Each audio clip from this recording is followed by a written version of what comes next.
blacking out the process of representation, the visual remix.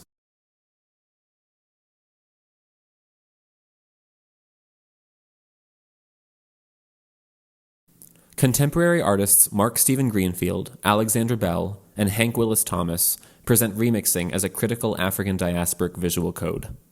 Examining ways that Greenfield, Bell, and Thomas's differing bases for their respective remixes inform their critical interventions is instrumental in the process of developing critical race visual literacy when examining conceptual, visual art in the 21st century.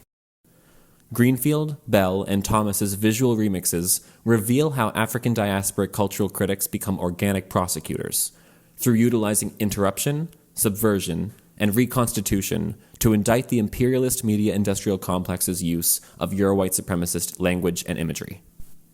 Greenfield's Black Atcha uses visual remix in the form of an overlay to subvert white supremacist imagery to indict the entertainment industrial complex and the invention of race. An optometrist chart layered on top of archival photographs of white individuals in blackface strips the images of their original context. Red, blue, and green variations mirror the process of visual reception. Eyesight is constituted of 3 color receptive cones, detecting red, green, and blue. By evoking the process behind vision, Black Atcha interrogates the role of eyesight in the constitution of blackness and the invention of race, a creation hinged on white supremacist moral panic and biodeterminist categorization. Red, blue, and green variations further interrogate continuous representations of blackface in the digital age of imperialist, capitalist entertainment by mirroring LED displays. The pieces in red, green, and blue are looped moving images, only available to view through a digital screen. Referencing LED displays evokes white supremacist Hollywood color grading techniques, the popularization of photo editing, and the shift of the contemporary art world to the digital realm. In this sense, the medium of his work calls into question the role of the digital in representing blackness and contributing to the invention, protection, and constitution of the notion of race.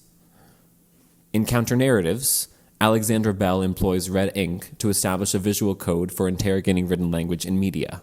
Red ink is often associated with strict correction in both the media and academic industrial complexes, implying the presence of an intellectually superior authority who edits and reifies a given representation. The color red holds cultural ties to dominant demarcations in language, redlining, red flag laws, and has become a symbol of loss and deficit, being in the red. Bell appropriates these associative powers and uses her red pen to cement her visual remix as a representation of a newspaper that indicts white supremacist narratives in media, challenging hegemonic assumptions of the New York Times as a disseminator of truth. Bell's choice of medium and presentation classify her work above that of the newsroom. Archival pigment print is a high-quality, lasting reproduction that will far outlast newsprint, and her 45-inch tall reproductions cement her perceptive interruption as monumental.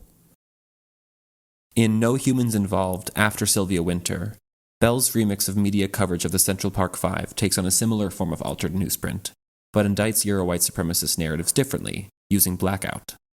The FBI famously used redaction in response to investigations into COINTELPRO misconduct, establishing blackout as a tool in upholding the white supremacist rule of law. The FBI recently used black ink obfuscation as a tool in obscuring their execution of Fred Hampton, the chair of the Illinois Black Panther Party. By removing visual elements that distract the viewer from language that upholds white supremacist ideology, Bell's redactions do the inverse work of the FBI's. Her highlights and redactions reveal the incestuous relationship between the news and media industrial complexes that began in 1960, when cable news became profitable. Under imperialist corporate capitalism, private ownership of news companies and free market journalism ensure that the products of the news industrial complex uphold the systems responsible for their emergence. A critical outcome is unlikely. By visually interrupting media representations in counter-narratives and in No Humans Involved After Sylvia Wynter, Bell creates a visual code for interrogating the role of media representation in upholding the white supremacist rule of law. Hank Willis Thomas's I Am a Man consists of 20 canvases, with acrylic textual paintings that exactly replicate the stylistic representations in the Memphis sanitation strike of 1968.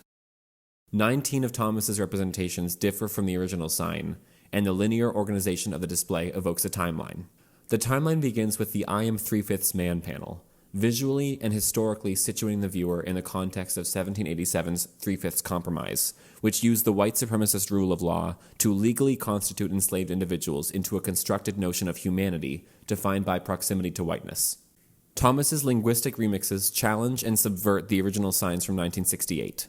Each of his acrylic reproductions visually deconstruct an invented biodeterminist notion of humanity. The remixed imagery, born out of the African diaspora, alters the original language, evoking movement shifts. Thomas gives the original imagery 19 new lifetimes. The painted statements "be a man" and "ain't I a woman" interrogate heteronormative patriarchy by highlighting language that upholds masculine patriarchal values as aspirational ideals. His linear timeline ends with the statement, "I am, amen," rejecting the notion of a biodeterminist constructed humanity defined by whiteness and heteronormative patriarchy altogether, evoking a sense of holistic being, an act of radical reconstitution in and of itself. Each conceptual visual remix works together to highlight how media, news, and the law uphold Euro-white supremacy, imperialist corporate capitalism, and heteronormative patriarchy. By visually illustrating how these systems sustain the invention of race through media representations and the white supremacist rule of law, Greenfield, Bell, and Thomas create an African diasporic conceptual visual code for critical race theory.